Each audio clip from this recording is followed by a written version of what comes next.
जी दोस्तों, कैसे हो आप सब? उम्मीद है आप सब खैरियत से होंगे। किचन टुनाइट में आप सबको खुशामदीद। तो दोस्तों, आज हम बनाने वाले हैं साबित मसर, जो कि बहुत ही मज़े की ये दाल बनती है और इसको हम बनाएंगे प्रेशर कुकर के बगैर, जो कि बनाना बहुत ही आसान है। और दोस्तों, ये इतनी मज़े की बनती है, आप इसको चावलों के साथ खाएँ, बॉइल्ड चावलों के साथ, या आप इसको रोटी के साथ खाएँ या नान के साथ खाएँ। ये बहुत ही लज़ीज़ दाल बनती है और बहुत ही सिंपल है बनाने में। तो दोस्तों, यहाँ पर मैंने तकरीबन 2 कप के करीब मैंने जो है ना दाल को अच्छे से मैंने वॉश कर लिया 4-5 बार। दाल को दोस्तों आपने अच्छे से आपने इसकी सफाई करनी है, अच्छे से आपने इसको चुन लेना है, ताकि अंदर कोई कंकड़ वगैरह या कोई और चीज़ ना हो इसके अंदर। क्योंकि दाल खाते वक्त अगर कंकड़ या इस तरह कोई चीज़ मुँह में आ जाए तो उस दाल का जायका बहुत ही बद जायका हो जाता है। तो आपने इसको अच्छे से इसको चुन के आपने अच्छे से इसको साफ़ करके फिर पानी से अच्छे से वॉश कर लेना है। तो उसके साथ हमने लिया तकरीबन 2 टेबल स्पून के करीब लहसुन अदरक का पेस्ट, और इसके साथ मैंने लिया है हाफ़ टेबल स्पून मैंने हल्दी, और 1 टेबल स्पून सूखी मिर्च और 1 टेबल स्पून नमक। अभी हम फ़िलहाल हम यही मसाले यूज़ करेंगे, फिर आगे चलकर हम थोड़े से मसाले हम और ऐड करेंगे, ज़्यादा मसाले हम यूज़ नहीं करेंगे।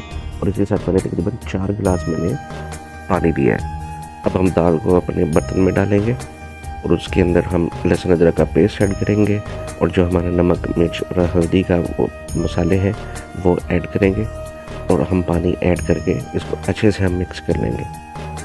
इनको अच्छे से मिक्स करके दोस्तों हम इसको तकरीबन 15 से 20 मिनट के लिए लो फ्लेम के ऊपर हम इसको चूल्हे के ऊपर रखेंगे और इसको हम आराम से पकने देंगे।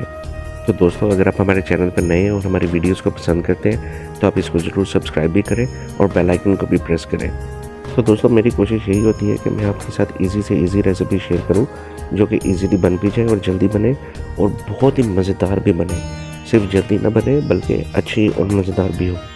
तो चलिए दोस्तों, मैंने सब चीज़ें मिक्स कर ली। अब मैंने फ्लेम को ऑन कर दिया और इसको अब हम ढाँप देंगे और इसको हम पकने देंगे। तो दोस्तों, तकरीबन 10 मिनट बाद इसको मैंने खोला और इसको मैंने चेक किया है, तो दाल अभी थोड़ी सी कसर बाकी है। तो अभी हम इसको मज़ीद पकने देंगे। इसमें आराम से हम थोड़ा सा चम्मच हिला देंगे, पानी का लेवल चेक कर लेंगे, पानी कहीं ड्राई तो नहीं हो गया। अगर पानी ड्राई हो जाए दोस्तों, तो आपने थोड़ा सा पानी और इस्तेमाल कर लेना है।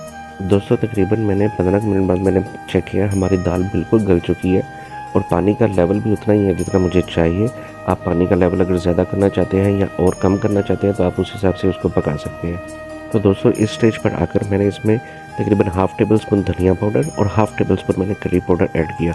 उसके साथ मैंने साबुत ज़ीरा हाफ़ टेबल स्पून और साबुत धनिया हाफ़ टेबल स्पून, उसको मैंने अच्छे से कूट कर उसको ऐड किया। और अब मैं इनको तकरीबन 4 से 5 मिनट के लिए मैं इनको अच्छे से इसमें पकाऊंगा।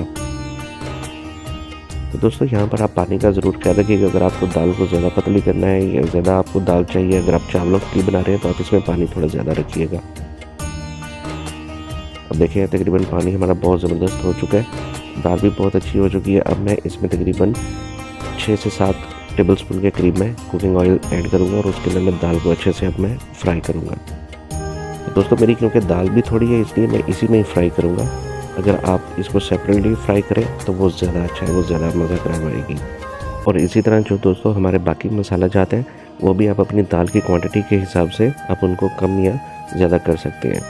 तो दोस्तों, हमारी दाल फ्राई हो चुकी है। अब मैं इस स्टेज पर आकर मैं मिर्चों को ऐड करूँगा। तो चलिए दोस्तों, हमारी दाल ऑलमोस्ट तैयार है। तो अब हम इसको डिश आउट करते हैं। तो देखें दोस्तों, बहुत ही मज़े की साबुत मसर दाल हमारी तैयार है और बहुत ही प्यारी लग रही है, बहुत ही प्यारी खुशबू आ रही है। तो इसको इंशाल्लाह अब हम खाएंगे रोटी के साथ। तो आप भी इसको ज़रूर ट्राई कीजिएगा और मुझे बताइएगा कि आपको कैसी लगी। तो दोस्तों, मिलते हैं नेक्स्ट वीडियो में नेक्स्ट रेसिपी के साथ। तब तक के लिए टेक केयर, अल्लाह हाफिज़।